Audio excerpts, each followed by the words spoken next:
गळा गोपी चंद्र टिळा हृदयी कळवळा वैष्णवांचा। प्रस्तुत प्राप्त प्रसंगी प्राप्त स्थळी पवित्र अशा सेवेसाठी निवडलेला अभंग शांती ब्रह्म एकनाथ महाराज जे संतही आहेत, ते जे शांतही आहेत आणि जे श्रीमंतही आहेत, अशा तिन्ही पदव्या ज्या माझ्या शांती ब्रह्म एक नाथ महाराजांना लागू पडतात, अशा नाथ महाराजांचा 4 चरणांचा अभंग। आणि या अभंगामध्ये नाथ महाराज भगवंताची आवड सांगतात। या ठिकाणी विठाला विठाला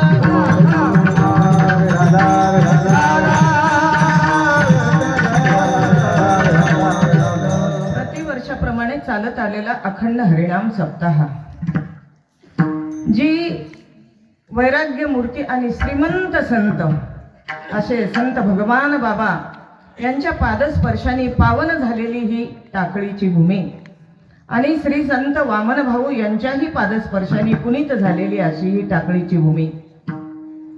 या ठिकाणी बाबांच्या पुण्यतिथीच्या दिवशी प्रारंभ आणि संत वामन भाऊंच्या पुण्यतिथीच्या दिवशी सांगता असा दुग्ध शर्करा योग या ठिकाणी साधतात। आणि त्यामध्ये असा हा 9 दिवसाचा अखंड हरिनाम सप्ताह आणि आज त्या 7व्या दिवसाची या सप्ताहातील सेवा माझ्याकडे सोपवलेली आहे। त्या सेवेमुळे या सर्व संयोजकांचे, नागरिकांचे आणि ज्यांच्या उत्तम अशा मार्गदर्शनाखालून चालत आलेला हा सप्ताह गुरुवर्य परमपूज्य आदरणीय अर्जुन महाराज लाड, तसेच गुरुवर्य आमचे केशव महाराज भुले या भूमीचं लाडकं वैभव नव्हे भगवान बाबाच्या नंतर पुनीत भूमी म्हणलं तर माझे केशव बाबा म्हणावं लागेल आपल्याला। भगवान बाबांच्या पावलावर पाऊल टाकत चाललं आहे। असे पुत्र जन्माला येण्यासाठी त्या कुळाची पुण्यही लागते, त्याच्याशिवाय असे पुत्र जन्माला येत नाही। अशी ही पुनीत भूमी आणि या ठिकाणी जवळजवळ 15 वर्ष झालं तुम्ही मला सेवा देताय, म्हणून तुमचे ऋण मी कसे उतराई करू हे मला शब्दामध्ये सांगता येणार नाही महाराज।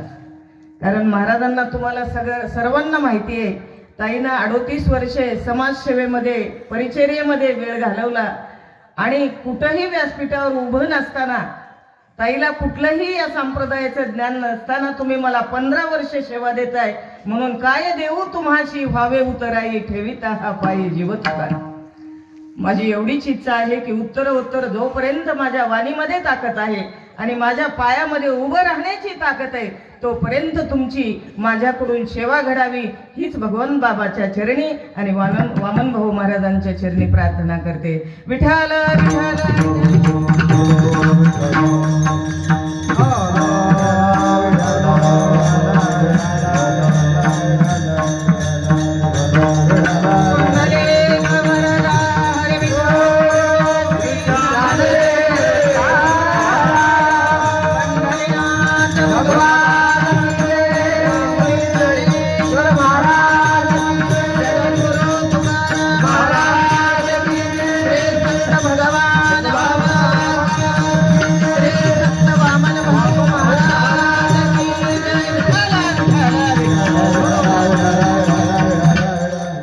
अभंग आहे शांती ब्रह्म एकनाथ महाराजांचा।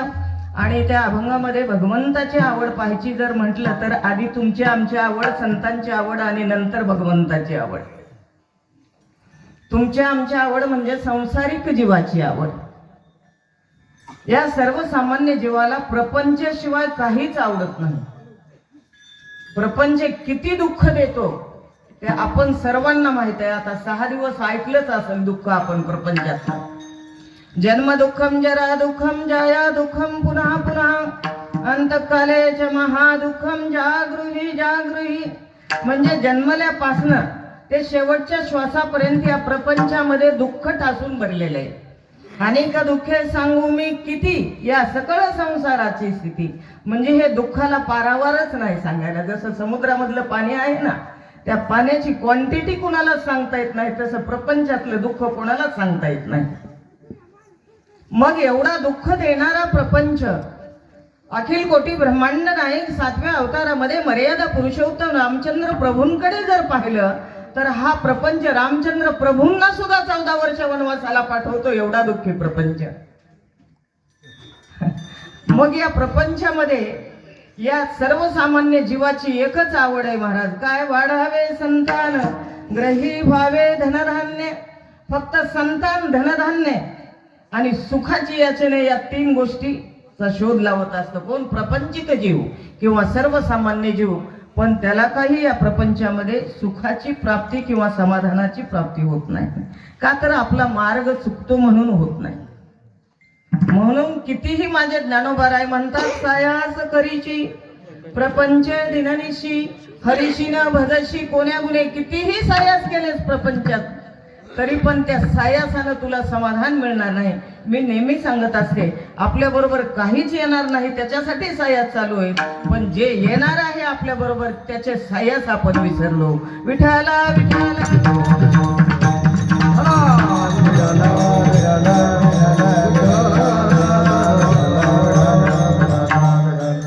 याच्या विरुद्ध संतांची आवड आहे. संतांना काय आवडतं? संतांना प्रपंच आवडत नाही, संतांना फक्त देवच आवडतो. ज्यांना देवाशिवाय काही आवडत नाही त्याला संत म्हणायचं, आणि ज्यांना प्रपंचाशिवाय काही आवडत नाही त्यांना संसारिक किंवा सर्वसामान्य जीव म्हणायचं. मग संतांना काय आवडतं आणि काय न आवडतं? तर न आवडते 3 शब्द एका तुकोबरा एका अभंगामध्ये सांगतात. न आवडे जनधन माता पिता. या संतांना न आवडे जन, न आवडे धन, न आवडे माता पिता. हे 3ही शब्दांना एकच क्रियापद न आवडे लावायचं. न आवडे जन. जन का आवडत नाही? तर जन आपल्याला पायानंही चालू देत नाही आणि घोड्यावरही बसू देत नाही. कसंही वागलं तरी जन आपल्याला नाव ठेवल्याशिवाय राहत नाही.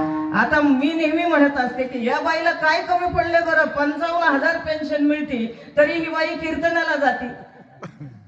जग मला म्हणताय ना माझ्या माघारी. खरी गोष्ट आहे ही, म्हणतात लोक.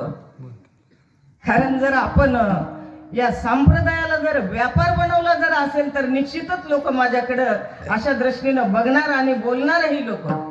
म्हणून आपण या संप्रदायाला व्यापार बनवू नये. विठाला विठाला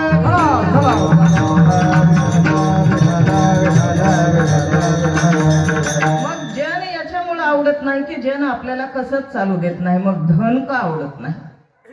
त्या धनाच्या मागे अनंत दोष आहेत महाराज. नवे नवे काळ टपलेला असतो जो धनवान आहे त्याच्या मागे. द्रव्याची या मागे कळी काळाचा लाग, म्हणून या संग खोटा त्याचा. भ्रष्टाचाराची संपत्ती जर आली घरामध्ये तर भ्रष्टाचाराच्या संपत्तीचं अन्न जर आपण खरेदी केलं, खाल्लं, तर आपली बुद्धी भ्रमिष्ट होते. आणि बुद्धी भ्रमिष्ट झाली की माणसाचा विवेक जातो, आणि माणसाचा विवेक गेला की नको त्या व्यसनाच्या अधीन होतो. म्हणून भ्रष्टाचाराची तर अजिबातच नको संपत्ती. मग कशी कमवायची? जळणे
उदास विचारे वेच करी, उत्तमची गती तो एक पावेल.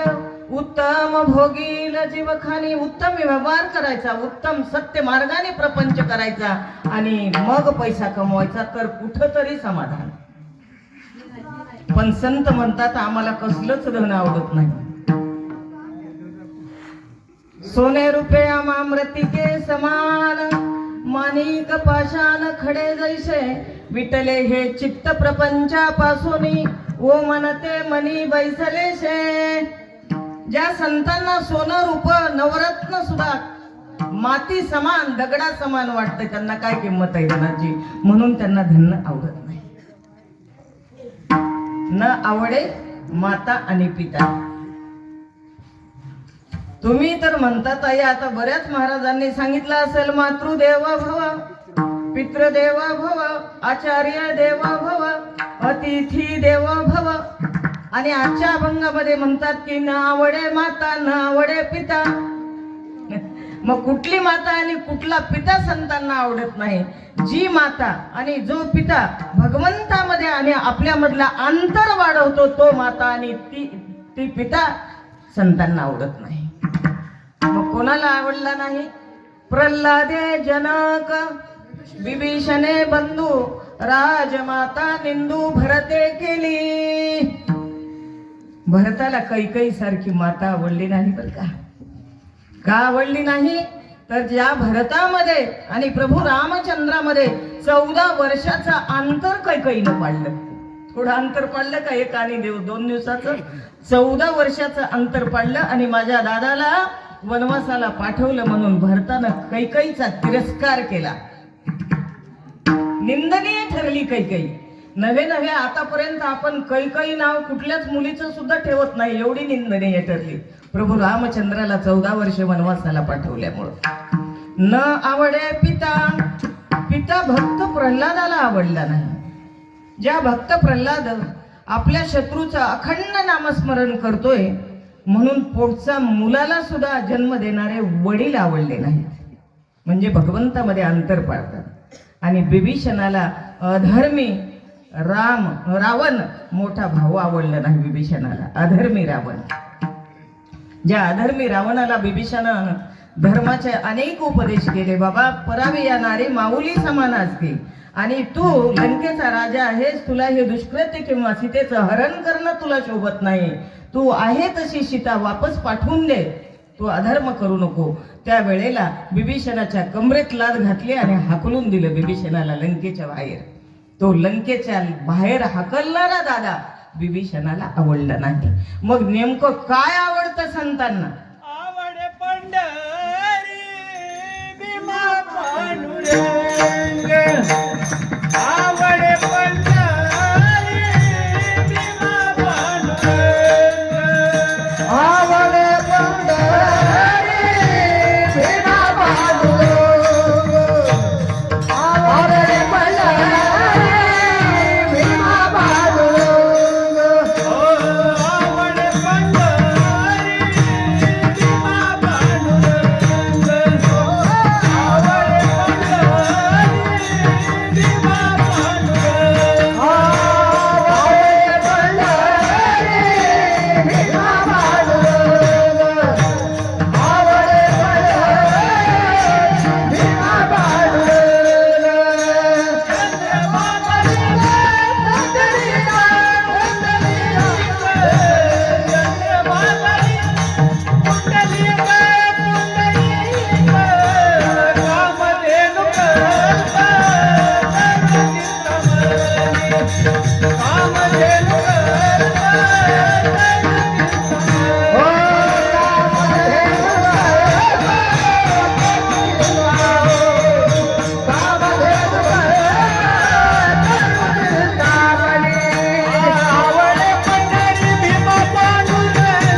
पुंडलिक. मग या पंढरपुरामध्ये आहे तरी काय नेमकं संतांना आवडतं?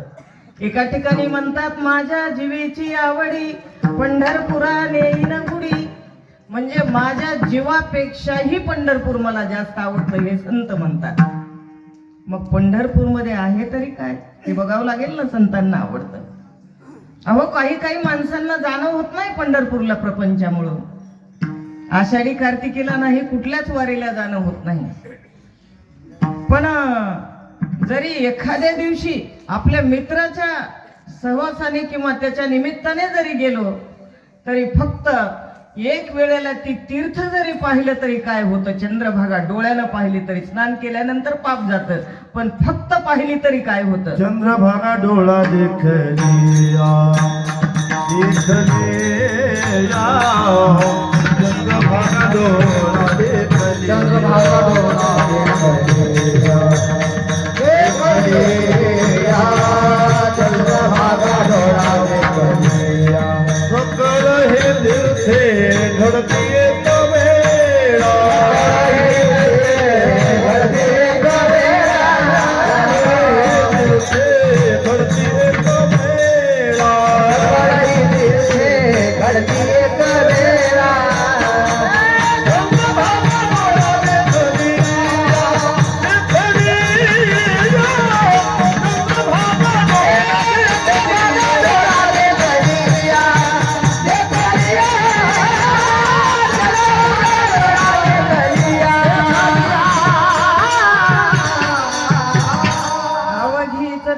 घडती एक वेळा घडती एक वेळा एक वेळा चंद्रभागा डोळा देखलिया.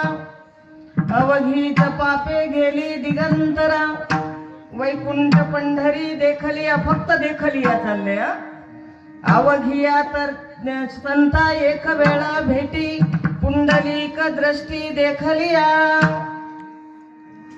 किंवा तुका म्हणे मोक्ष देखिल्या कळस तात्काळ हा नाश अहंकाराचा. विठाला विठाला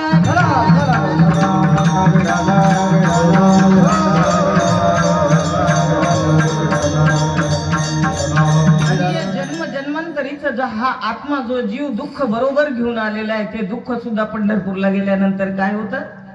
नाहीच होत. म्हणून जरी तू पंढरीशी जाय एक वेळ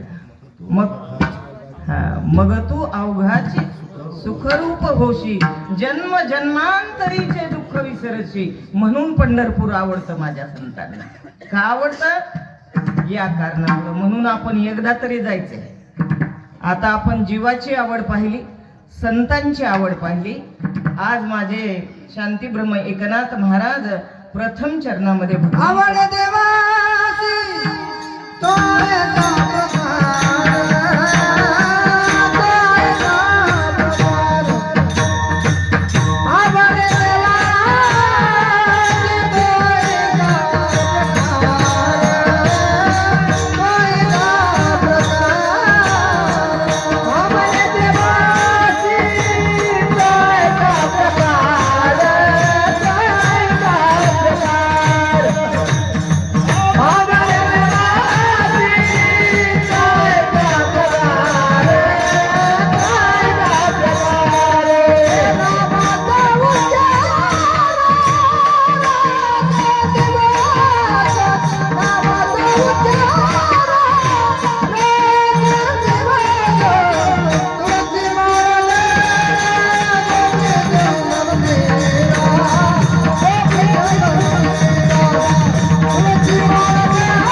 ऐका प्रकार. नाथ महाराज म्हणतात देवाला काय आवडतं ते कान देऊन ऐका, सर्व अंगाचे कान करून ऐका.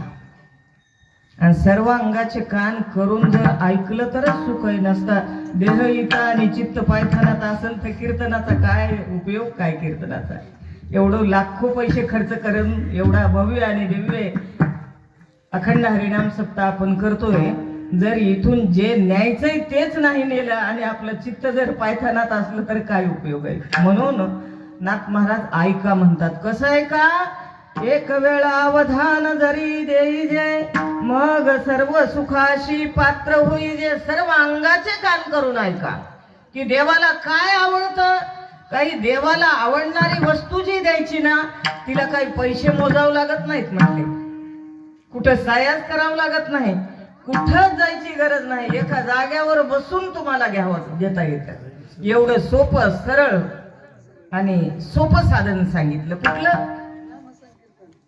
नाम संकीर्तने, नाम संकीर्तन, नाम संकीर्तन साधन पैसे पे. नाम संकीर्तन, नाम संकीर्तन, नाम संकीर्तन साधन पैसे पे. नाम संकीर्तन, नाम संकीर्तन, साधना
साधन पैसोपे जळतील पापे जन्मंतरीची.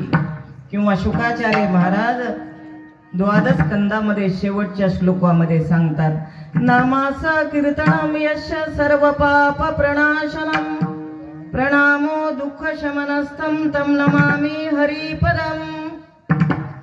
कसंही नाम घ्या तुम्ही, भांडत असताना घ्या, काही वस्तू देत असताना घ्या, घेत असताना घ्या, शिव्या देताना घ्या, कसंही नाव घेतलं तरी तुम्हाला पुण्यच प्राप्त होणार आहे. मग नाम कुणी घ्यायचं नेमकं? काही काही ठिकाणी आहे ना बाधा महिलांना, पण इथे नाही आपल्याकडे. काही काही ठिकाणी मारुतीच्या पारावर सुद्धा महिलांना जायला अजूनही परमिशन नाही. दुय्यम दर्जा बऱ्याच ठिकाणी आहे महिलांना. मग या ठिकाणी जात लागत नाही. सकळाची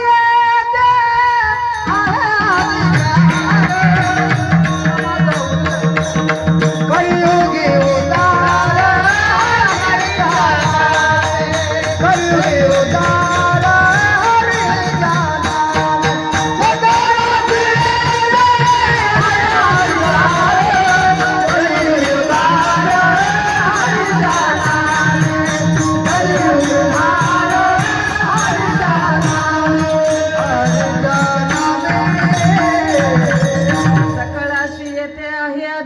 कलियुगी उद्धार हरीच्या नामे. तिथं स्त्री असो, पुरुष असो, कुठल्याही जातीचा असो, कुठल्याही धर्माचा असो, कुठल्याही पंथाचा असो, नव्हे नव्हे पशु असो. लक्षात येतं ना? नव्हे नव्हे पशु असो. आमच्या हनुमंतराया कोण होते? मरकट होते, वानर होते. पण या हनुमंतरायाने एवढं भजन केलं, एवढं भजन केलं की पूर्ण कुळाचा सुद्धा उद्धार करून टाकला. कपी कुळ उद्धारिले मुक्त केले राक्षसा, कपी कुळ उद्धारिले मुक्त केले राक्षसा, उद्धारिले मुक्त केले राक्षसा, कपी कुळ उद्धारिले मुक्त केले राक्षसा. हम चांगल चांगल माझे पैसे राहू गेले, कपी कुळ उद्धारिले मुक्त केले राक्षसा.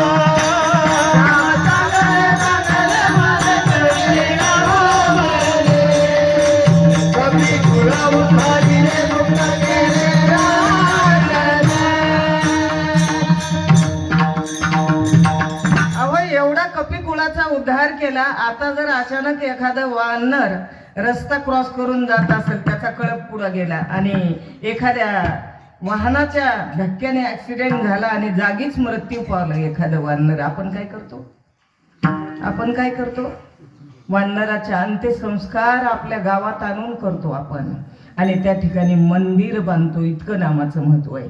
असं तुम्हाला एकही गाव सापडणार नाही की ज्या गावामध्ये हनुमंतरायाचं मंदिर नाही.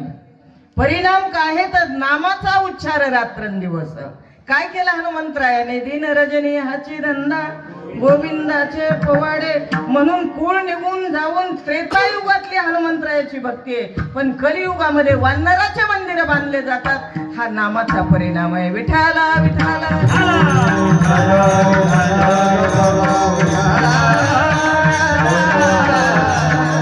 रातीचा जर विचार केला तर चौखा मेळा, संत चौखा मेळा कोणाचे होते? हरिजनाचे होते. तेव्हा स्पर्श सुद्धा करून घेत नव्हते चौखा महाराजांच्या काळामध्ये. आता सर्व धर्म समभाव आहेत, सर्वांना अधिकार आहे इथं.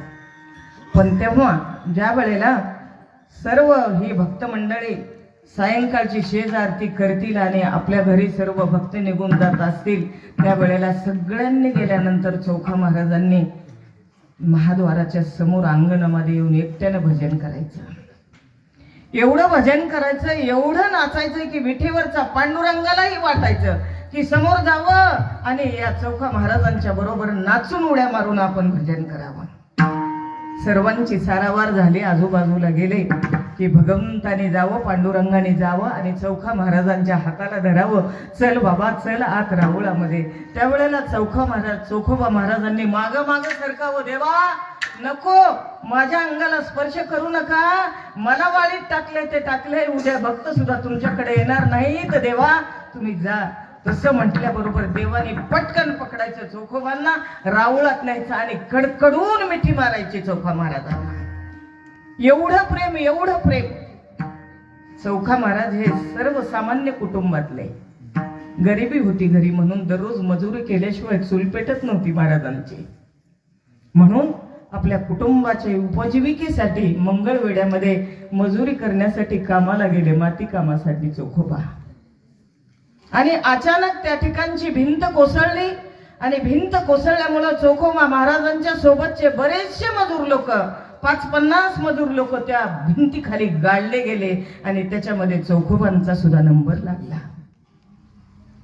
मातीच्या ढिगाऱ्याखाली गाडल्या गेल्यामुळं चौखोबांचा प्राणांत झाला.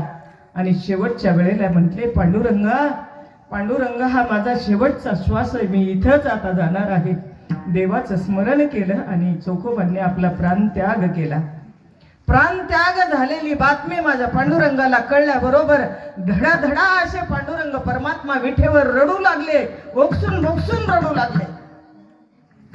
रखुमाई मातेच्या कानावर बातमी गेली आणि आई साहेब जवळ आल्या आणि म्हटल्या, पांडुरंगा देवा स्वामी सर्व जगाचे अश्रू पुसता तुम्ही आणि आज तुम्ही रडताय विठेवर, हे तुम्हाला शोभत नाही देवा.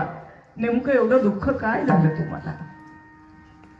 त्यावेळेला देव म्हटले, अगं रुक्मिणी काय सांगू, माझ्या अंतःकरणाचा तुकडा गेला ग, माझा चोखा गेला.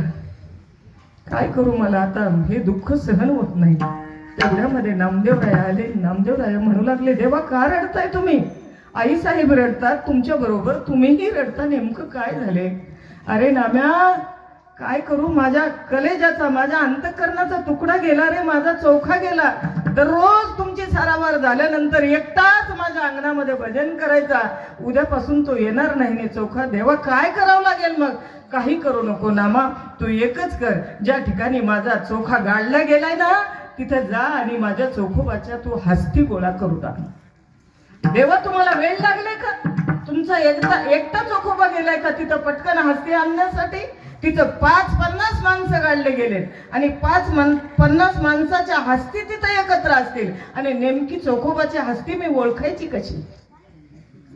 देव म्हटले, अरे नामा, तुला वाटतंय का माझा चोखा फक्त मुखानेच नामस्मरण करत होता, माझं नाव घेत होता? अरे आम्ही भजनामध्ये कीर्तनामध्ये म्हणा विठ्ठल विठ्ठल, वाजवा टाळी म्हटलं तरी तोंडाचं कुलूप लागलेलं एखाद्याचं उघडत नाही. तसा माझा चोखा नव्हता रे. माझ्या चौख्याचे हाडं सुद्धा विठ्ठल विठ्ठल म्हणत होते, रोम रोम विठ्ठल विठ्ठल म्हणत होता. मग काय करू? तिथे जा आणि एकच कर, प्रत्येक हाड तुझ्या कानाला लावून बघ आणि ज्या हाडामधून श्री विठ्ठल श्री विठ्ठल श्री विठ्ठल असा ध्वनी निघल ते हाड मात्र हा शेला देतो, पितांबराचा फडकं देतो, त्या फडक्यामध्ये बांध आणि माझ्यापर्यंत घेऊन ये नामदेवा. नामदेवराया गेले बर का तिथं मंगळपेढ्यामध्ये. तो मातीचा ढिगारा बाजूला काढल्यानंतर बरीचशी हाडं सापडू लागले. प्रत्येक हाड घेतलं की कानाला लावायचं श्री विठ्ठल श्री विठ्ठल.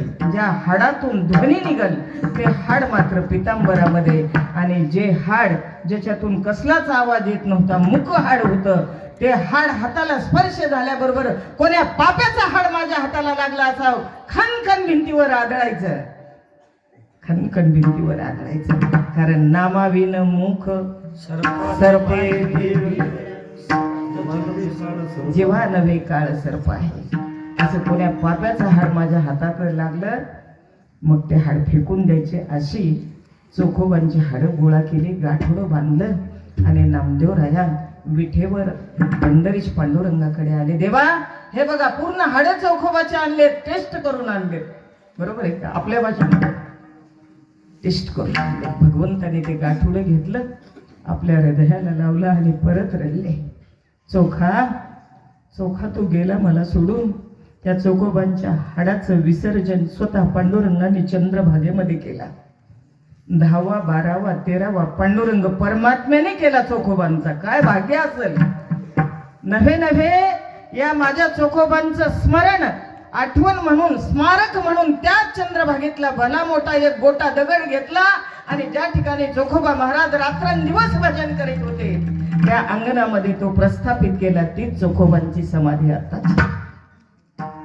म्हणून या चोखोबात किती भजनामध्ये गोडी होती.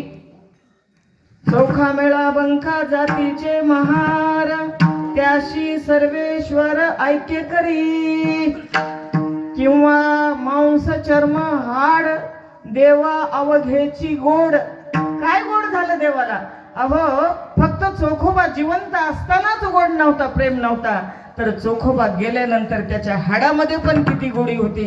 तर आज आपण पाहतोय चोखोबांच्या समाधीचं दर्शन घेतल्याशिवाय नामदेवरायाच्या पायरीचं दर्शन नाही. आणि नंतर पांडुरंगाचं. चोखोबा महाराज आताच काय म्हटलं मी, प्रथम एससी कॅन्डिडेट, बरोबर आहे चोखोबा महाराज. म्हणून चोख भक्ती करा. पहिलं त्यांचं दर्शन घ्या चोखोबाचं, नंतर नाम घ्या चोख भक्तीनं नामदेवरायाचं. नामदेवराया शिंपी म्हणजे ओबीसी आणि ओपन म्हणजे माझा पांडुरंग परमात्मा. सर्वात शेवटी ओपन म्हणजे सर्व जगत पित्या पांडुरंगाचं दर्शन शेवटी. विठाला विठाला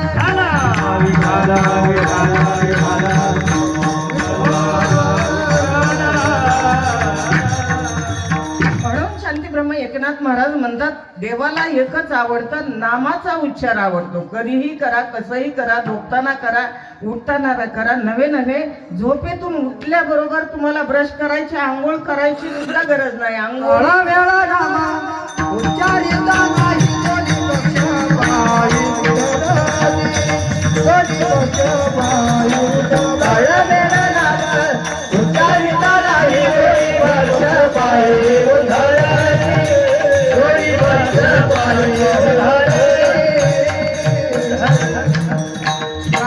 नाम उच्चारिता नाही, दोन्ही पक्ष पाही उद्धरती.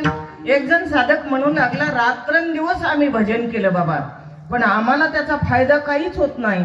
त्यावेळेला नाथ महाराज द्वितीय चरणामध्ये तुळशी माला गया हो गोपी चंदन टिया हो हो हो तुळशी माला गया हो गोपी चंदन टिया हो हो तुळशी माला गया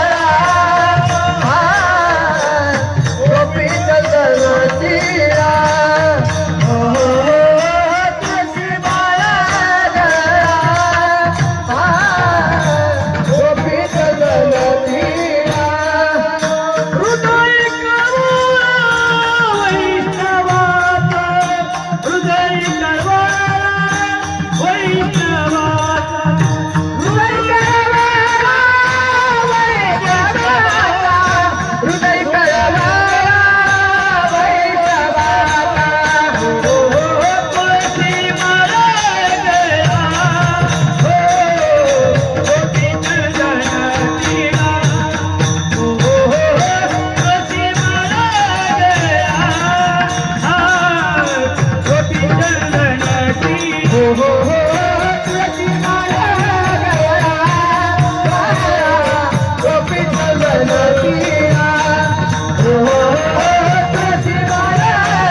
भजन करतोय ना देवाचं, माझ्या मुखामध्ये नामच बंद नाही, पण मला त्याचं समाधान होत नाही. त्यावेळेला शांती ब्रह्म एकनाथ महाराज म्हणू लागले, बाबा नुसतं मोकळं भजन करून काय उपयोग नाही, तुला तुळशीची माळ घालावं लागेल.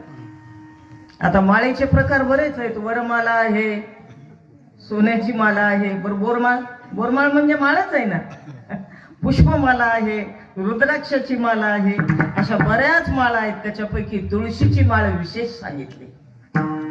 मला म्हणायचंय, ज्या वेळेला वरमाला वधू आपल्या वराच्या गळ्यामध्ये घालते, बरोबर आहे, ती किती वेळा घालते?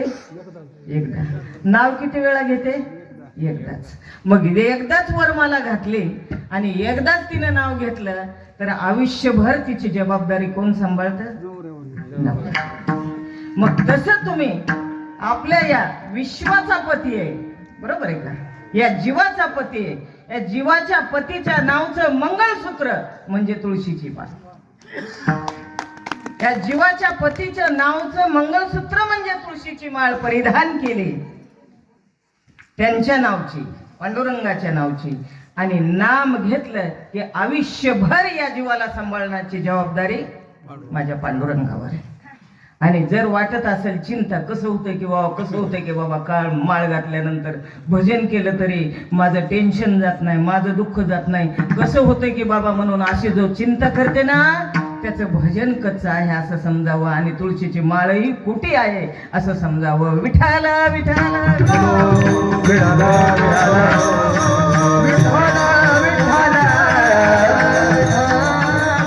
तुळशीची माळच का, तर तुळशीची माळ माझ्या पांडुरंगाला अतिशय प्रिय आहे. पण आमचं असं आहे सध्या, तुळशी वृंदावनालाच घर बांधताना जागा राहत नाही आणि देवघरालाच जागा सोडायची आम्ही विसरत नाही. 5 कोटीचा बंगला बांधतात, 5 नाही 10 कोटीचे बांधायले, तर आता पैशाला काय कमी आहे.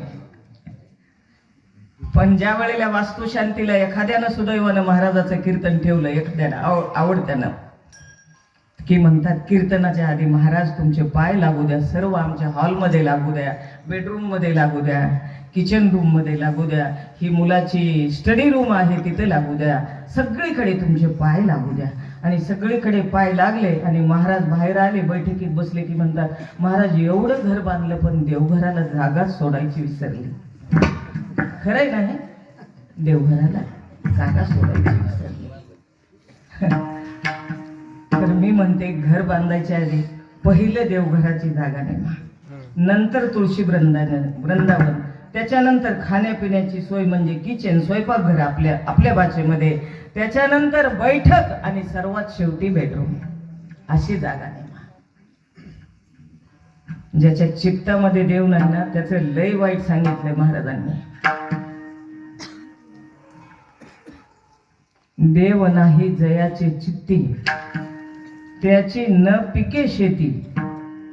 ऐकताना शेतकरी, त्याची न पिके शेती, सोने धरलिया होय माती, पेवात पाणी निघतचे. विठाल विठाल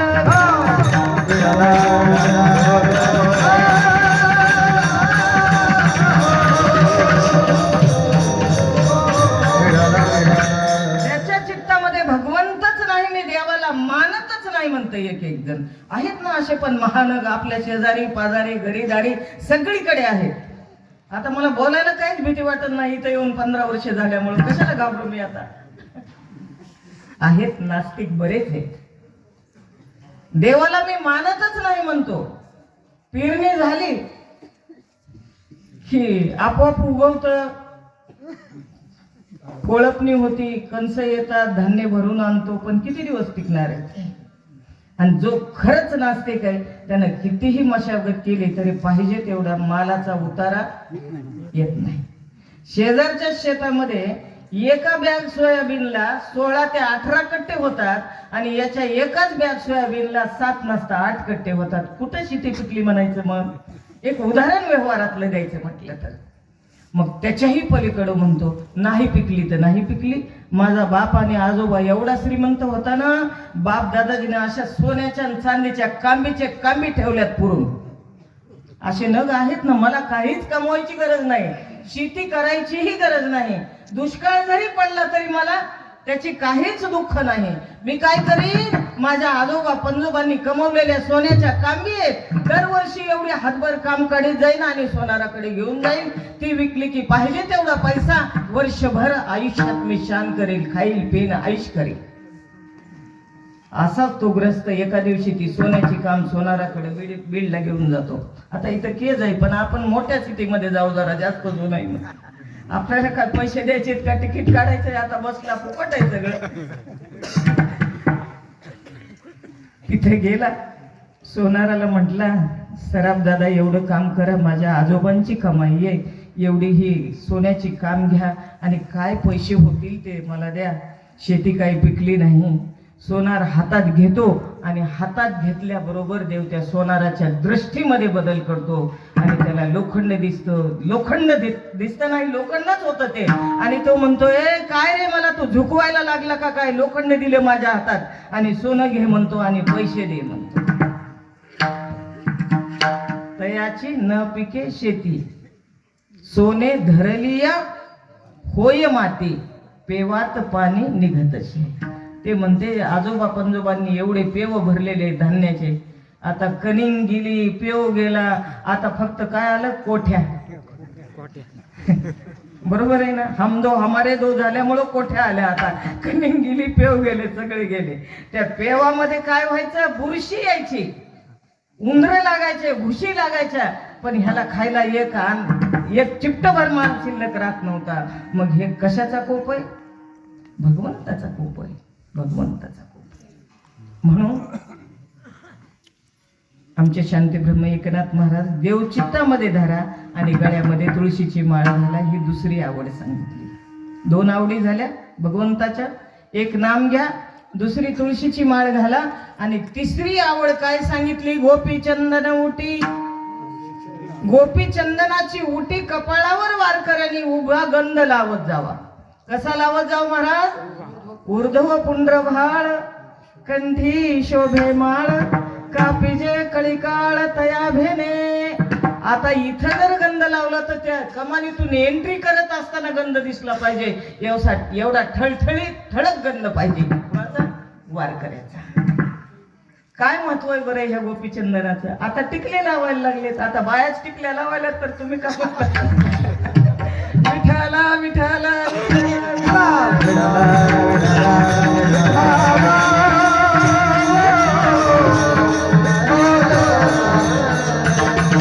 या गोपीचंदनाचं महत्व तरी काय एवढं मोठं झालं, किंवा महत्व काय या गोपीचंदनाचं. गोपीच्या पायाखालची जी रज किंवा माती आहे त्याला गोपीचंदन म्हणत असतात. ज्या यमुनेच्या किनाऱ्यावर या गोपींनी आपल्या गोपाल कृष्ण परमात्म्या बरोबर रास क्रीडा केली, त्या रास क्रीडा करत असताना गोपीच्या पायाखालची जी माती आहे तिला गोपीचंदन म्हणतात. आणि चंदनच का ती माती म्हणायचं, चंदनच का तर एवढी थंड असते ती की चंदन जेवढं शीतल आहे, थंड आहे, तेवढी थंड आहे म्हणून तिचं नाव गोपीचंदन पडलं. मग गोपीचंदन कपाळालाच का लावायचं? तसे किती ठिकाणी मुद्रांकित आहे? 16 ठिकाणी मुद्रांकित आहे. हे वारकऱ्याचं भूषण आहे, भूषण आपल्या मालकाचं भूषण आहे. मग हे लावल्यानंतर काय होतं? तुका म्हणे निवेतनू रजकन लागता, म्हणजे प्रपंचिकाचं हे देह, हे शरीर या प्रपंचाच्या तापानं तापलेलं आहे, सदोदित तापलेलं आहे. आणि डोक्याला ताप प्रपंचाचा, हा डोक्याचा ताप जर कमी करायचा असेल तर ऊर्ध्व पुंड्रभाळ कंठी शोभे माळ. एकदा भगवंताचं काय झालं, खूप डोकं दुखत होतं द्वारकाधीशांचं. द्वारकाधीशांनी वैद्याला बोलवण्यासाठी सांगितलं. वैद्य आले, वैद्याने रोगनिदान केलं. आम्हाला फार पटकन करता येतं रोगनिदान. वैद्य म्हटले देवाचं जर कमी करायचं असेल तर एका भक्ताच्या पायाखालची माती आणावं लागेल, भगवंताच्या कपाळाला लावावं लागेल, अंगाला लावावं लागेल, म्हणजे शरीराचा दाह आणि डोकेदुखी कमी होईल. मग नारदांना पाठवण्यात आलं. कुठं? स्वर्ग मृत्यू पाताळ त्रिलोक्यामध्ये गमन करणारे नारदजी सर्व ठिकाणी फिरून आले. म्हटले बाबा देवाचं खूप डोकं दुखतंय, तापानं फनफनायला, 105 डिग्री फॅरनहाइट टेम्परेचर आहे देवाला, द्वारकाधीशांना. आणि हा जर दाह भगवंताचा कमी करायचा असेल तर तुमच्या पायाच्या खालची माती सांगितली. कुणा? डॉक्टरनी, वैद्याने. प्रत्येक भक्ताकडे गेले, पण प्रत्येक भक्त म्हणू लागला छे बाबा आम्ही देणार नाही. का? जर आमच्या पायाखालची माती देवाच्या कपाळाला लावली तर आम्हाला नरकात जावं लागेल. रिकाम्या हाताने नारदजी वापस आले. देव तापानं फनफनू लागले, डोकं दुखू लागले. नारदजी काय झालं, आणलं का औषध? नारदजी म्हटले देवा त्रिलोक्यामध्ये एका सेकंदात फिरून आलो, पण एकाही भक्तांनी माती दिली नाही. ते म्हटले जिथं जायचंय तिथंच गेला नाहीत तुम्ही नारदजी. कुठं जायचं राहिलं? अहो वृंदावनामध्ये जा, आणि वृंदावनामध्ये इकडं तिकडं न जाता फक्त कुठं जा? राधेकडे जा, गोकुळामध्ये. वृंदावन आणि गोकुळ जवळ जवळ आहे. गोकुळामध्ये जा आणि राधेला सांगा देवाला खूप त्रास आहे, डोकं दुखतं, ताप आलेला आहे राधे, आणि खूप व्याकुळ आहे देव. पटकन त्या देवांना काय पाहिजे? औषध पाहिजे, काय पाहिजे नारदजी? फक्त पायाखालची माती पाहिजे भक्तांच्या. राधा म्हटली एका सेकंदामध्ये ज्या ठिकाणी उभी राहिली होती तिथली अशी एक ओंजळभर माती घेतली, गाठोड्यामध्ये बांधली आणि नारदाजवळ दिली. त्याच वेळेला नारद म्हटले राधे विचार करतेस का तू देताना? विचार केला का तू काही? हो विचार केला. काय? जर ही तुझ्या पायाखालची माती, हे चंदन जर भगवंताच्या डोक्याला लावलं तर तुला नरकाला अनेक जन्म घ्यावं लागतील आणि नरकाला जावं लागेल. राधेनं एकच उत्तर दिलं नारदजीला, नारदजी मी 100 वेळेला जरी नरकाला गेले तर 100 वेळेचा नरक मी स्वीकारेल, जर माझ्या भगवंताच्या वेदना कमी होत असतील तर. ही खऱ्या भक्तीची ताकद आहे, खऱ्या शक्तीची ताकद आहे. ज्या भक्ताला देवाचं दुःख सहन होत नाही, जो भक्त नरकात जायला तयार आहे, तो खरा श्रेष्ठ भक्त आहे. म्हणून गोपीचंदन उटी. आणि चौथी जी आवड सांगितली ती आवड आहे हृदय कळवळा वैष्णवांचा. वैष्णवांचा का? किती आवडतो वैष्णव? ज्ञानोबा एका ठिकाणी म्हणतात, तेही प्राणा परवते माझा आवडती निरुते, जे भक्त चरित्राते प्रशंसिती. किती आवडतात भक्त? माझ्या प्राणापेक्षा जास्त आवडतात. भक्त तर आवडतात, पण ज्या संतांचं वर्णन करणारे आणि संतांचं वर्णन ऐकणारे ते सुद्धा तेवढेच माझ्या जीवापेक्षा जास्त आवडतात. किती? एखाद्या माऊलीला एकुलता एक लेक असावा बरं का, मी नेहमी उदाहरण देत असते, आणि तिला सुहासिन म्हणून बोलवलेलं असावं, शॉर्ट मध्ये सांगते. पण सुहासनीला बोलवल्यानंतर त्या लेकाला 5 ते 6 वर्षाच्या बाळाला वेगळं आमंत्रण द्यायची गरजच नसती. ते हाताला धरून जातं बरं का आई बरोबर जेवणासाठी. आणि एखादा मालक एवढा खट्याळ भेटतो ज्या ठिकाणी सुहासिन जेवायला बोलवले त्या ठिकाणी मालक म्हणतो, ओ बाई, तुम्हाला एकटीला कुंकू लावलं होतं, त्या पोराला कशाला घेऊन आलात बरोबर? ती लाडानच म्हणती, बाळा, तसं म्हटल्याबरोबर लेकराला कळतं ना, आता 6-7 वर्षाच्या लेकराला का घेऊन आल्यात, रडायला लागतं. त्यावेळेला आई म्हणती, बाळा तू रडू नको, काका तुझी थट्टा करतात रे, रडू नको बाळा.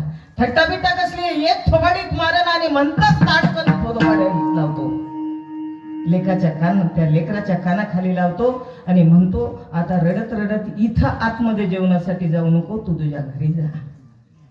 त्यावेळेला बाळ व्याकुळ होतं आणि त्या आईला तो ग्रस्त आमंत्रण देणारा म्हणतो, बाई चला ना घरामध्ये, लेकरू आता रडत मागं चाललेलं आहे, तुम्हाला 10,000चं पातळ आणलेलं आहे. माझ्या पत्नीनं 5च सुवासनी जीव घालायच्यात, 10,000चे 5 पातळ आणले, तर त्यापैकी कोणतं तुम्हाला पसंत पडतं ते पटकन त्याची निवड करा आणि घेऊन घ्या.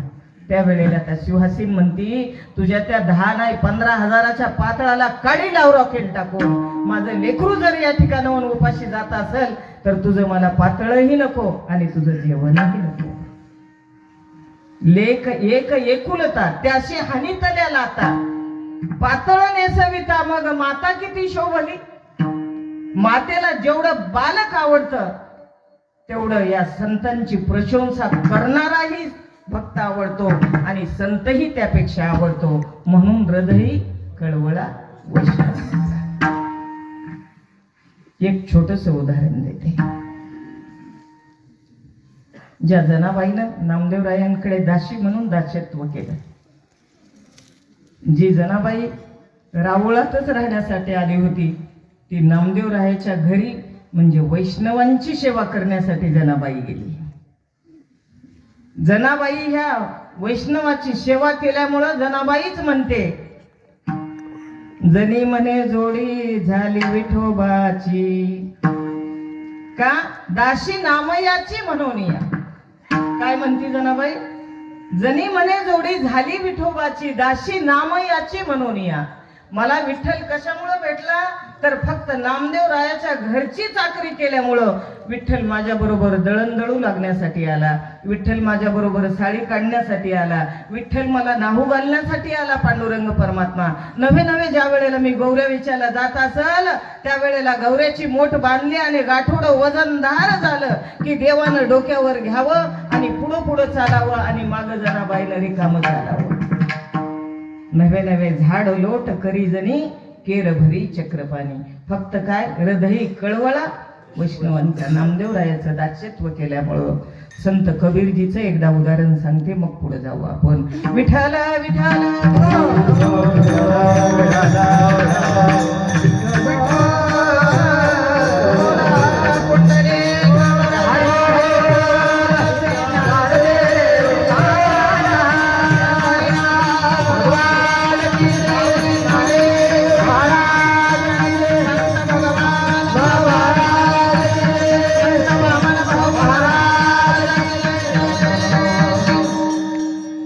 एकदा काय झालं, निवृत्ती ज्ञानेश्वर सोपान काका मुक्ताबाई आणि श्री संत नामदेव महाराज असे 5 जण तीर्थयात्रेला निघाले आणि तीर्थयात्रा करत करत काशी क्षेत्रामध्ये येऊन पोहोचले. आता पायानं चालून चालून खूप भुका लागल्या होत्या 5ही जणांना, पण त्यांना माहित होतं की या ठिकाणी एक महान असा संत राहतोय ज्यांचं नाव आहे कबीर. अशा संतांचं घर शोधलं आणि सायंकाळच्या वेळी कबीरदासजीच्या घरी गेले. कबीरदासजी काशीचे मूळ राहणारे. सायंकाळचे 9:30 ते 10च्या सुमारास त्या ठिकाणी पोहोचले. 5ही जणांची तोंड झालेली होते, भुकेनं व्याकुळ झालेले होते. कबीरजींनी त्यांचं आतिथ्य पूजन केलं आणि पत्नीला म्हणू लागले, अगं काही थोडं कमालसाठी चोरून लपून एखादं पसाभर अन्न असेल तर त्याच्या गोगवऱ्या काहीतरी शिजव. माझे हे वारकरी तीर्थयात्रा करून उपाशी पोटी दिवसभर चाललेत, काहीतरी बघ. दाजीची पत्नी म्हणली, स्वामी कालपासून कमाल रडतोय, घरामध्ये पसाभर अन्न सुद्धा नाही कमालला शिजवून घालण्यासाठी, मी काय देऊ वारकऱ्यांना. कबीरदासजी म्हटले, थोडं थांब, मी थोडा प्रयत्न करतो, एखादं दुकानवाल्याचं उघडं का बघतो. म्हणून कबीरदासजी काशीमध्ये गेले रात्रीचे 10:15 वाजले होते. एका वाण्याचं दुकान त्या ठिकाणी उघडं होतं. कबीरदाजीला इतका आनंद झाला आणि नमस्कार केला आणि म्हटले, वाणी दादा, अचानक माझ्याकडे 5 वारकरी आलेत, पाहुणे दुसरे तिसरे नाही, वारकरी आलेत पंढरपूरचे आणि त्यांना खूप भुका लागल्या, काहीतरी शिदा द्या. त्या वाण्यानं उत्तर दिलं, जर खिशामध्ये जर पैसा नसेल आणि अडका नसेल तर तोंड घेऊन तुम्ही रिकामा येतात, तुम्हाला पैसा शिदा तर तसा मिळणार नाही, पण हा शिदाच जर तुम्हाला घेऊन जायचा असेल तर तुमची पत्नी माझ्याकडे रात्रभर घाण ठेवावी लागेल. काय म्हटलं वाणी? तुमची पत्नी जर रात्रभर माझ्याकडे घाण ठेवली तर मी तुम्हाला मुबलक सामुग्री देतो 5 जणांची. काय वाटलं असेल कबीरदाजींना? कबीरदाजी म्हणले, माझी पत्नी मी घाण ठेवायला तयार आहे, पण माझे वारकरी उपाशी पोटी माझ्या दारावरून मी जाऊ देणार नाही. त्या दुष्ट वाण्याने एका दिवशी ह्या पत्नीला पाहिलेलं होतं. कबीरदाजीच्या पत्नीला अतिशय सुंदर, साक्षात लक्ष्मी रुक्मिणी सारखी. घरी गेले ते सामुग्री घेऊन आणि पत्नीला सांगितलं, लवकर स्वयंपाक कर. तिने स्वयंपाक केला, वारकऱ्यांना जेवू घातलं, वारकऱ्यांना आराम करण्यासाठी झोपवलं वारकऱ्यांना. आणि ज्या वेळेला शेवटी हे 2 जण जेवायला बसले कमालला घेऊन, त्यावेळेला म्हटले, अगं तू नेहमी विचारत असते कुठून आणलं हे, तुमच्याजवळ पैसे नव्हते पण तू आज मला विचारलं नाही. ती असा पदर पुढे घेऊन म्हटली, स्वामी चुकलं हो माझं, एवढ्या रात्रीचं तुम्ही आणलं कुठून हे अन्न धान्य? कबीरदाजी म्हटले, अगं एकच वाण्याचं दुकान उघडं होतं आणि त्या वाण्याला म्हटलं, दे बाबा, वारकरी उपाशी झोपतील, त्यांना झोप सुद्धा लागणार नाही. त्यावेळेला मग कसं दिलं त्या वाण्याने? त्या वाण्याने एका अटीवर दिलं ग. काय सांगितलं? वाणी म्हटला, आज रात्रभर तुझी पत्नी माझ्या घरी माझ्या दुकानात घाण ठेवावं लागेल आणि मग ही सामुग्री घेऊन जा, हे वचन दिलंय ग वाण्याला. मी धर्मसंकटात पडलो, आता काय करू? ती म्हटली, स्वामी बिलकुल धर्मसंकट पडू देऊ नका. तुमची जी वचन आहे त्या वचनाला तुमची पत्नी जागृत राहणार आहे. तुम्ही पटकन जेवण करा आणि मला त्या ठिकाणी नेऊन सोडा. काय म्हणा? जी पत्नी आपल्या पतीला धर्माच्या मार्गावर चालवते, अधर्माने जर पती वागत असेल, तिला धर्मानं वागण्यासाठी सांगण्याची ताकद त्या पत्नीमध्ये, आणि धर्माच्या आचरण करणारे हे 2 चाकं आहेत पती पत्नी. जेवण झालं, कमालला झोपवलं आणि आपल्या पत्नीला घेऊन निघाले कबीरदासजी. मुसळधार पाऊस चालू होता, विजांचा कडकडाट, ढगांच्या गर्जना चालू होत्या. घरामध्ये अंगावर घेण्यासाठी वस्त्र सुद्धा नव्हतं, छत्री नव्हती, काहीच नव्हतं. कबीरदासजी म्हटले, आता तू जर एकटी गेलीस आणि कुठं पाय घसरून पडली तर माझ्या वाणीला कलंक लागेल, मी तुला खांद्यावर घेतो. कबीरदासजीने आपली पत्नी रात्री 11 ते 12च्या सुमारामध्ये खांद्यावर घेतली आणि त्या वाण्याच्या दुकानाकडे निघाले. माझ्या शेष भगवंताला दया आली, लक्ष्मणजीला, आणि त्या शेष भगवंताने जसं वसुदेव बालकनयाला गोकुळामध्ये घेऊन जात असताना छत्र धरलं, ते छत्र शेष भगवंताने या कबीरदासजीच्या पत्नीवर धरला. आणि कबीरदासजी वाण्याच्या दुकानापुढे जाऊन उभे राहिले, आपल्या पत्नीला खाली सोडलं आणि मी आलोय की नाही हे न कळता पत्नी दारात उभी केली आणि निघून गेले कबीरदासजी मागे. वाणी तटस्थ डोळे लावून वाटच पाहत होता तिची. वाण्यानं पाहिल्याबरोबर एवढा आनंद झाला वाण्याला. या तुमचे वस्त्र भिजले असतील ना, ते वस्त्र बदला आणि नवीन वस्त्र परिधान करा. तुमचे पाय सुद्धा खराब झाले असतील चिखलाने, गरम पाणी करून ठेवलेले आमच्या नौकराने, त्या गरम पाण्याने पाय धुवा. तिने एकच उत्तर दिलं, हे वाणी साहेब, माझे पायही भरले नाहीत, कारण माझ्या पतीनं मला खांद्यावर आणून सोडलं अर्ध्या रस्त्यामध्ये. काय म्हटली? अर्ध्या रस्त्यात.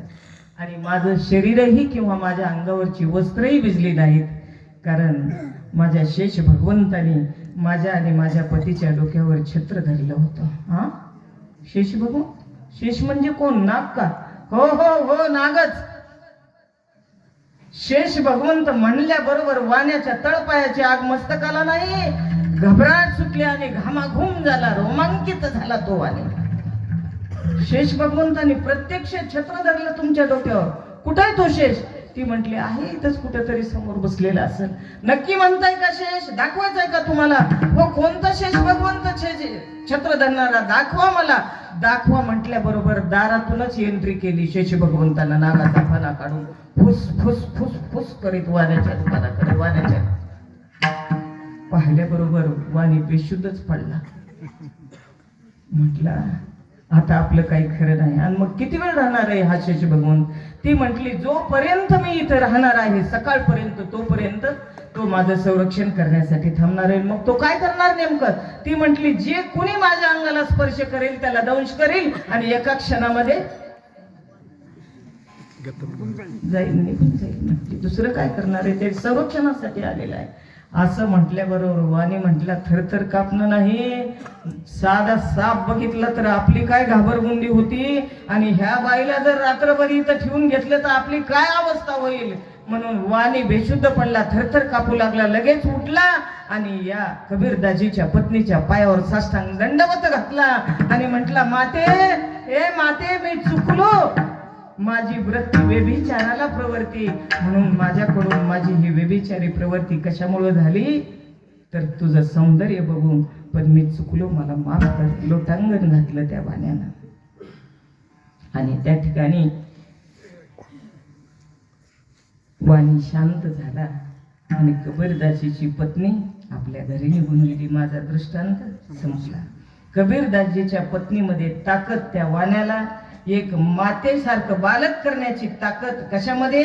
संत सेवेमध्ये, वैष्णवांच्या सेवेमध्ये. म्हणून काय सांगतात शांती ब्रह्म एकनाथ महाराज? तुळशी माळ गळा, गोपी चंदन टिळा, हृदयी कळवळा, वैष्णवांचा विठाला विठाला.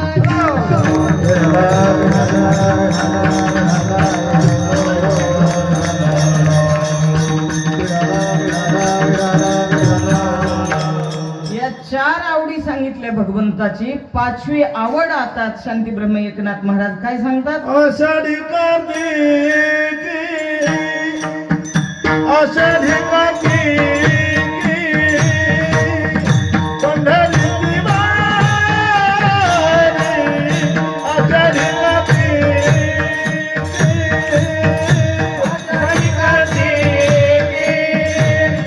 आषाढी कार्तिकी, पंढरीची वारी, आषाढी कार्तिकी.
स्वतःची 5वी आवड सांगितली. आषाढी कार्तिकी पंढरीची वारी, साधारण निर्धारी अन नाही.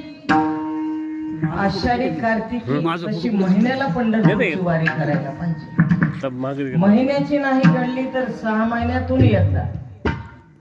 आषाढी आणि कार्तिकी या दोन. काही म्हणतील आम्हाला दोन्ही घडत नाही, एकच घडते, आषाढी किंवा कार्तिकी. दोन्ही पैकी एक कुठलीही केली तरी चालते. काही म्हणतील आम्हाला दोन्हीही घडत नाही, तर तुम्ही माघ महिन्यातली केली तरी चालते, चैत्र महिन्यातली केली तरी चालते, पौष महिन्यातली केली तरी चालते, कुठल्याही महिन्यातली, पण एक वारी करा पंढरीची, एक वारी करा.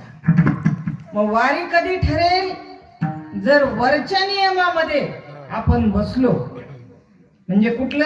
पहिलं नामस्मरण, दुसरं तुळशीची माळ, तिसरं ऊर्ध्वपुंड्र भाळ आणि चौथं हृदयी कळवळ. कुणाचा? जसा वैष्णवांचा तसा पांडुरंगाचा. कसा असावा? जीवना वेगळी मासुळी तैसा तुका तळमळ. किती तळमळ असावी पांडुरंगाला भेटण्याची? मासा पाने बाहेर काढल्यानंतर जसा तरफडतो प्राण जाणे इतका, किंवा कन्या सासुराशी जाय मागे परत होणे पाहिजे, एवढ्या तळमळीनं जो जातो त्याला पंढरीची वारी घडते. आणि जर समजा एखादा म्हणतो मला ते गंधही लावायची लाज वाटते, आहेत ना लाज वाटणारी, म्हणून कुंकाचा टिळा वडायला लागलेत लोक. ऐका माझ्याकडे लक्ष द्या जरा.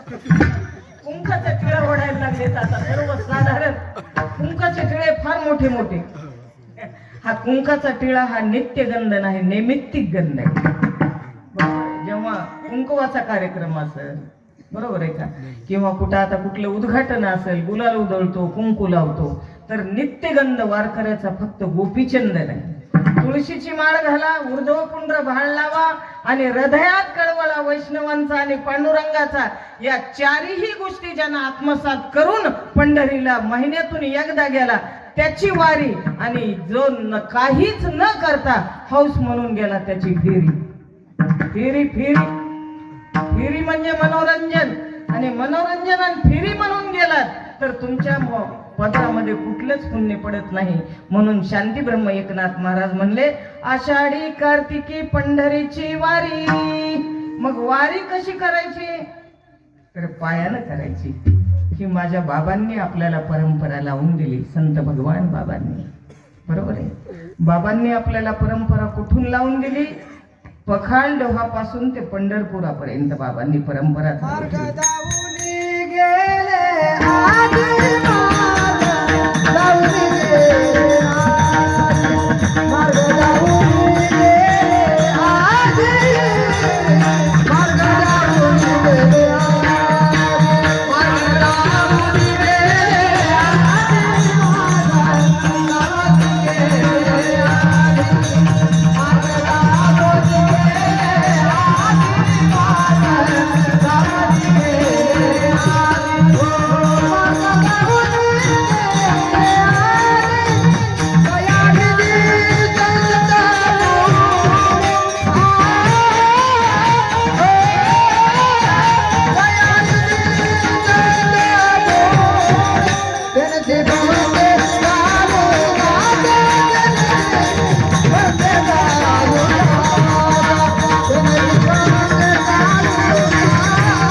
बाबांनी परंपरा हा मार्ग आपल्याला दाखवून दिला. पंढरीला जायचा, वारीला जायचा. मला वाटतं वरील जे आतापर्यंत वर्णन केलं त्या वर्णनामध्ये पूर्ण बाबा या नियमामध्ये बसतात. सर्व नियमामध्ये बाबांचा दिनरजनी हाची दंदा, गोविंदाची पोवाडे. बाबांनी गळ्यामध्ये तुळशीची माळ, वारी करून आले. पुन्हा गीते बाबांच्या हाताने माळ घातली. कुठं? पंढरपूरमध्ये. 5 वर्षाचे बाबा, 5 वर्षाचे बाबा गीते बाबांच्या बरोबर गुरं चारत असताना शेजारून वारी जात होते, वारकरी जात होते. आणि त्या वारकऱ्याबरोबर बाबा कुठे गेले? पंढरपूरला गेले आषाढीला. आणि गित्तेबाबांच्या वारीत गेल्यानंतर गित्तेबाबांच्या हातानंच माझ्या भगवान बाबांनी माळ घातली. खरं पाहिलं तर बाबांचं नाव हे आबाजी. आईने आणि वडिलांनी ठेवलेलं, तुबाजी पाटलांनी आणि कौतिकाबाईने ठेवलेलं नाव आबाजी. आबाजीनं 5 ते 6 वर्षाचा असताना चमत्कार काय दाखवला? आपल्या भावाला दगडाखालून लसलशीत ताजी भाकरी खायला दिली गुरं राखताना. डबा आलेला नव्हता, आपल्या भाषेत भाकरी आलेली नव्हती. आणि त्याच वेळेला ही वारी जात असताना आबाजी पंढरपूरला गेले, गित्तेबाबांच्या हातानं माळ घातली आणि वापस आले. त्यावेळेला मंदिरावर बसले. कोण? आबाजी. अजून भगवान नाव प्रस्ताव त्यांना मिळालेलं नाही. आणि सगळं मित्र कंपनी नाचत उड्या मारत गेले. आणि तुबाजी पाटलाला आणि आईसाहेबांना कौतिकाबाईला म्हटले, आई काकू काकू आपला आबा आलाय बर का. आणि कुठं बसला? मारुतीच्या पारावर बसलेला आहे, हनुमंतरायाच्या. मग आबाला बोलवून आणा की लवकर. आबा यायला तयार नाही. आम्ही अर्धा तास झालं विनवतो आई आबाला, आबा चल आबा चल. आई बाबा रडतात, महिना झालं तू वरामध्ये नाही, चल. आबा म्हटला मी येणार नाही, तुम्ही जा आणि माझ्या घरच्या सगळ्यांना बोलवून आणा. कुठं? मारुतीच्या पारावर. सर्वांना बोलवलं. आई आली, काकू आली, बाबा आले. आणि चल की आबा घरी. आबा चल ना घरी, महिना झालं तू बाहेर आहे, कसं झालं तुझं शरीर थकून गेला. आबा म्हटला आई मी येणार नाही, काका मी येणार नाही, माझी एक अट आहे. ती अट जर तुम्हाला मंजूर असेल तर मी आता येतो. काय अट आहे? आधी घरातल्या सर्वांनी माळा घाला. आधी घरातल्या सर्वांनी माळा घाला. काका असो कुणी असो. महिला तर मांसाहार करत नाहीत आपल्या समाजामध्ये, इथं करत नाहीत, पण नाशिककडे करायला लागल्यात. भ्रष्ट केलं धर्म भ्रष्ट केला काही आता नाव घेऊ नये इथं असो. मग जेव्हा यांनी मंजूर केलं की आबा आम्ही सगळेजण माळ घालतो रे बाबा, आणि सर्वांनी जेव्हा मारुतीच्या पारावर बसून घरच्या मंडळीने माळा घातला, तेव्हा आबा घरी गेले. कोण? आबा घरी गेले. घरी गेल्यानंतर 6-7 वर्षाचं झाले. आणि 6-7 वर्षाचे झाल्यानंतर गाई राखत शाळेत पाठवलं. त्यावेळेला गुरुजींनाच गणिते शिकू लागले आबा. 7 वर्षाचा आबा गुरुजींना म्हणायचा, आबा गुरुजी हे गणित असं नाही, असं सोडवा. म्हणजे 7वी 8वीचे 10वीचे गणित आबाजी गुरुजीला शिकू लागला. त्यावेळेला गुरुजी एका दिवशी घरी आले आणि तुबाजी पाटलांनी म्हटले, पाटील तुमचं पोरग सर्वसामान्य नाही, कुणीतरी महान असा संत भक्त होणार आहे, महान महात्मा होणार आहे ते, तर तुम्ही त्याला इथं ठेवू नका बरं का, कुठंतरी उच्च शिक्षित त्या ठिकाणी पाठवा. त्यावेळेला या आबाजीला माणिक बाबाकडे पाठवण्यात आलं आणि माणिक बाबांना गुरु केला. बरोबर आहे. गुरुकडून पूर्ण त्यांनी शिक्षण घेतलं. आणि त्या गुरुकडे एका दिवशी काय झालं, बंकट स्वामी महाराज आपले निकनूरचे भेटण्यासाठी गेले. बंकट स्वामी महाराजांनी या आबाला पाहिलं आणि माणिक बाबांना म्हणले, बाबा हा मुलगा मला काहीतरी वेगळा दिसतोय, सर्वसामान्य दिसत नाही, फार हुशार दिसतो मुलगा, पण त्याला जर अजून आपल्याला मोठं करायचं असेल तर तुम्ही तुमच्या जवळ ठेवून घेऊन भागणार नाही, याला कुठंतरी मोठ्या वारकरी शिक्षण संस्थेमध्ये घालावं लागेल. माणिक बाबा म्हटले, अरे बाबा माझ्या अंतःकरणाचा तुकडा आहे हा आबा, आणि मी जर माझ्यापासून वेगळा केला तर मला अन्न पाणी सुद्धा जायचं नाही. पण त्यावेळेला काही प्राप्त करण्यासाठी काही गोष्टीचा विरह सहन करावा लागतो. कोण म्हणू लागले? बंकट स्वामी महाराज माणिक बाबांना म्हटले, तुम्ही काय करा, या आबाला माझ्या बरोबर पाठवा. बरं कुठं पाठवा? आळंदीला पाठवा. आणि स्वतः बंकट स्वामी महाराज या आबाला आळंदीला घेऊन गेले आणि त्यांना उच्च शिक्षण दिलं वारकरी संप्रदायातलं. आणि मृदंग वाजवणं, पकावज वाजवणं, महाराज किती सुंदर वाजवतात तसे बाबा सुंदर पकावज वाजवायचे. सुंदर गायन, आमची ही गायक मंडळी सर्व असे सुंदर गायन करायचे, सुंदर कीर्तन करायचे आणि कीर्तनामधून समाजाला प्रबोधन करायचे. मांसाहार करू नका, सर्वांनी माळा घाला. आपली एखादी एकर शेती असली ती शेती विका, पण आपला समाज शिक्षित करा. ही पहिली शिकवण बाबांनी आपल्या समाजाला दिली. लेकरं आपल्या अडाणी ठेवू नका. आणि काही अंधश्रद्धांनी गुरफटलेले गावं होते, त्या गुरफटलेल्या प्रत्येक गावामध्ये जाऊन जे हिंसा करायचे, आताही बऱ्याच ठिकाणी म्हणजे अंधश्रद्धेमुळे पशुला बळी द्यायचे, ते बळी देणं माझ्या बाबांनी बंद केलं. म्हणजे हृदयी कळवळा फक्त वैष्णवांचाच नाही, हृदयी कळवळा प्रत्येक जीवाचा होता. कसा? लेकुराचे हित वाहे माऊलीचे चित्त, आईशी कळवळ्याची जाती. कशी? माझ्या बाबांची जशी आई कळवळा करते तसा कळवळा या समाजाबद्दल होता. म्हणून हिंसा बंद केली, अंधश्रद्धा बंद केली, शिक्षित केला समाज, सर्वांना माळी घालण्यासाठी सांगितल्या. हे पूर्ण जे अवलोकन केलं या अभंगातलं जे पूर्ण वर्णन आहे ते पूर्ण वर्णन बाबांना तंतोतंत जुळतं. म्हणून मी आज हा अभंग निवडला. बाबा उच्च शिक्षित झाले आणि प्रवीण होऊन या ठिकाणी गडावर परत आले माणिक बाबाकडे. आल्यानंतर बाबांचं नाव माणिक बाबांनी जे भगवंतावर प्रेम करतो त्याचं नाव भगवानच ठेवावं म्हणून नामामध्ये काय केलं? बदल केला आणि भगवान नाव ठेवण्यात आलं. मग भगवान बाबाचे अनेक ठिकाणी कीर्तन होऊ लागले, समाजात असं प्रबोधन होऊ लागलं. प्रत्येक गावाला आवडायचं बाबांचं कीर्तन. एवढी कीर्ती झाली बाबांची. पण जिथं पॉझिटिव्ह असतं तिथं निगेटिव्ह वागणारी म्हणजे पोटात गोळे येणारे पण लोक असतात. बरोबर? याचं हनन होणार नाही. चारित्र्याचं हनन केल्यानंतर 75 नाही 90% पुरुष मेल्यासारखा होतो. म्हणून चारित्र्याचं हनन करायचं ठरवलं माझ्या बाबांचं. आणि जे बाबा गडावर राहत होते, ज्या ठिकाणी आराम करत होते त्या ठिकाणी मात्र बाबा सकाळी उठल्याबरोबर पकालडोहाला स्नानासाठी गेल्यानंतर त्या ठिकाणी एका परस्त्रीची चोळी बाबांच्या अंथरुणावर टाकण्यात आली.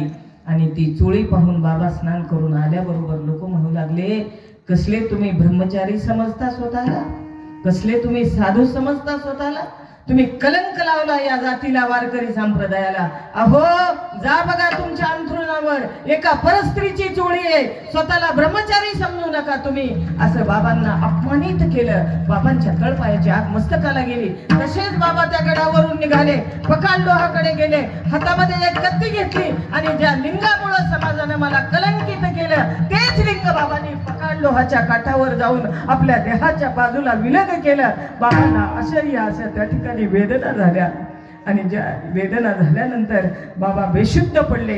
पण त्या ठिकाणी एकच किमया झाली, ज्या ठिकाणी लिंग तोडलं होतं त्या ठिकाणी रक्ताच्या चिळकंड्या उडाल्या. आणि ज्या ठिकाणी रक्त पडलं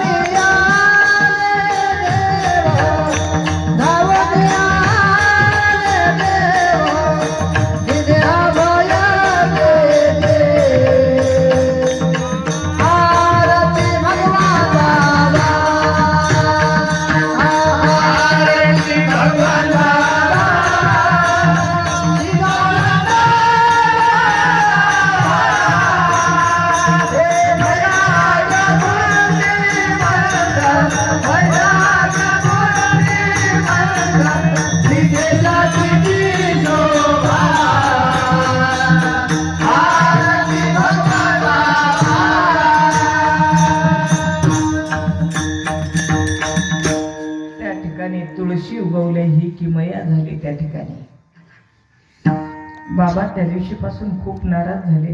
नवे नवे गड सोडून निघाले हिमालय पर्वताकडे. बाबा मला आता इथे गडावर राहायचं नाही, भगवान गडावर राहायचं नाही. पण नगर जिल्ह्यात गेल्यानंतर त्यांना बाजीराव पाटलांनी अडवलं.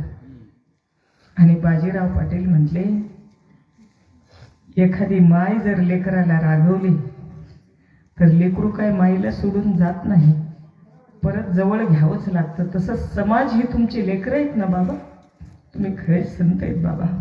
आणि आपल्या समाजाचा अजून काय करायची, प्रगती करायची आपल्याला, तुम्ही जाऊ नका.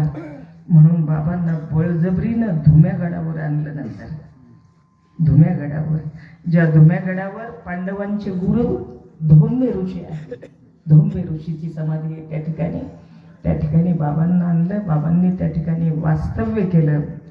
आणि असंच बाबांचं वय बरेच वर्ष झाल्यानंतर नाराजच झाले बाबा नंतर. आणि पौष महिन्यातली एकादशी आली, बाबा आजारी पडले.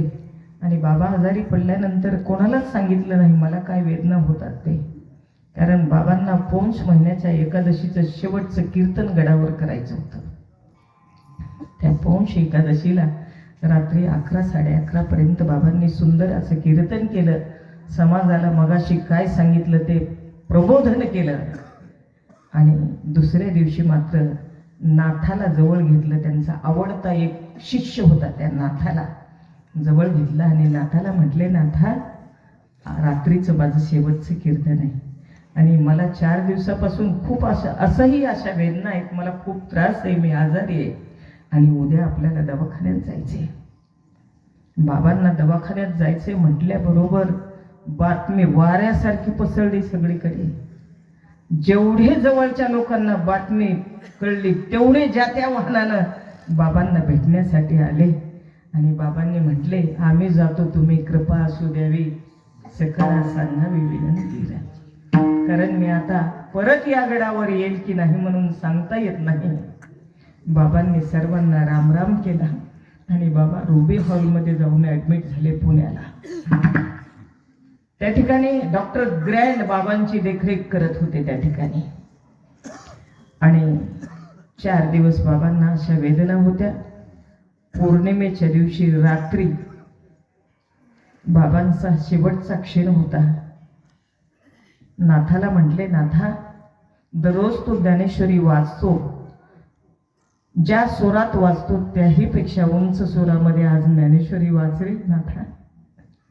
कारण माझे कान हे क्षीण झालेत, माझे डोळे क्षीण झालेत, माझी वाणी क्षीण झाली. मला आता वाणीनं काही बोलता येणार नाही, मला माझ्या मुखाने ज्ञानेश्वरी वाचता येणार नाही. म्हणून तू काय मोठ्या स्वरामध्ये, उंच स्वरामध्ये ज्ञानेश्वरी वाच की जेणेकरून मला पूर्ण ऐकायला यावी. नाथाने मोठमोठ्या उंच स्वरामध्ये ज्ञानेश्वरी वाचली पण बाबांच्या कानावर गेली नाही.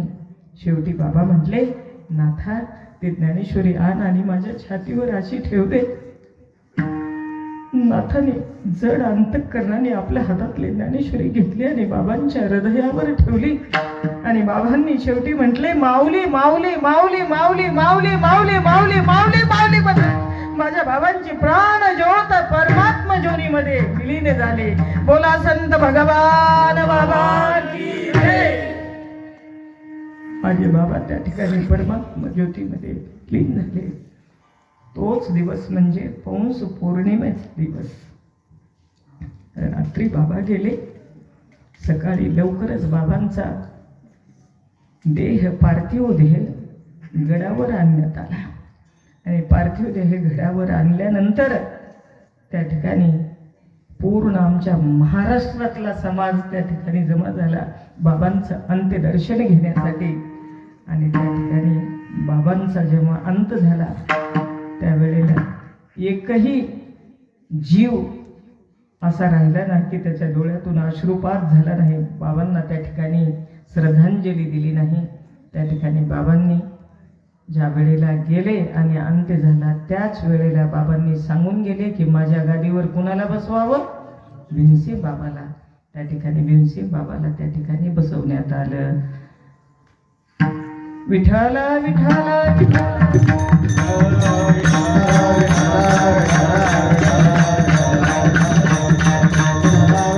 या नामस्मरणामुळे बाबा संत नाही, आज देव आहेत. बाबा देवते संत, देवते संत. निमित्त त्या प्रतिमा जे बाबांनी केलं तेच आपल्याला करायचंय. म्हणून एकदा सर्वांनी हात वरती घ्या आणि प्रेमाने एकदा भगवंताचं भजन करा. हात वर घ्या सगळ्यांनी. वा वा वा वा. विठोबा रखुमाई, विठोबा रखुमाई, विठोबा रखुमाई, विठोबा रखुमाई, विठोबा रखुमाई, विठोबा रखुमाई, विठोबा रखुमाई, विठोबा रखुमाई.